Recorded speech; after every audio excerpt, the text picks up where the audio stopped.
فقہ حنفی میں آپ کو پتہ ہے خلافت و ملوکیت کی وجہ سے جب مولانا مودودی کے خلاف علماء دیوبند کھڑے ہوئے تو عامر عثمانی صاحب جو دیوبند کے مدرسے کے ہیڈ تھے، ان کا تجلی دیوبند نکلتا تھا، ان کو پوری دنیا کے دیوبندی علماء نے اپروچ کیا کہ آپ مودودی کا رد کریں.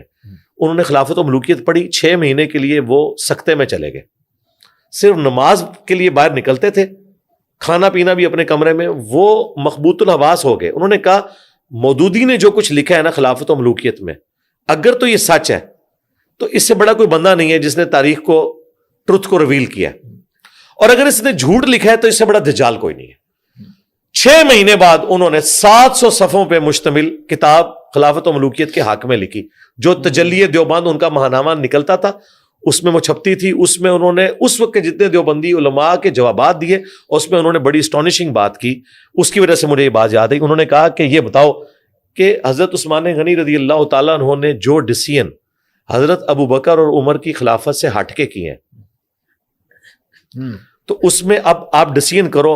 اگر مودودی صاحب حضرت ابو بکر اور عمر کے ڈسیزن کو درست کہتے ہیں اور حضرت عثمان کے ڈسیزن کو غلط کہتے ہیں تو وہ اپنی رائے پہ تو نہیں کہہ رہے.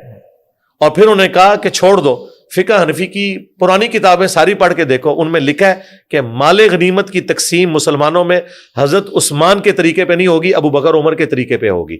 تو اس کا مطلب ہے کہ حضرت عثمان کے گورنروں نے کچھ مسئلے مس ہینڈل کیے تھے، اور بخاری میں رپورٹ ہوئے ہیں کہ گورنروں کی شکایت حضرت علی کے پاس آئی. حضرت علی نے حضرت عثمان کو پھر سمجھانے کی بھی کوشش کی. وہ ایک الگ سے ٹاپک ہے، لیکن میں نے آپ کو یہ ٹاپک اس لیے بتایا کہ صحابہ کرام سے بھی اختلاف کیا ہے ائمہ محدثین نے. تعریف اپنی جگہ. ہمارے ہاں لوگ یہ سمجھتے ہیں کہ کسی کی غلطی نکالنے سے اس کا مرتبہ ختم ہو گیا. حضرت آدم کا مرتبہ کیا ختم ہو گیا؟ غلطی اپنی جگہ، معافی مانگی، ہم اس غلطی کو ذکر کریں گے، لیکن اس کی وجہ سے یہ نہیں ہوگا کہ ان کا مرتبہ ختم.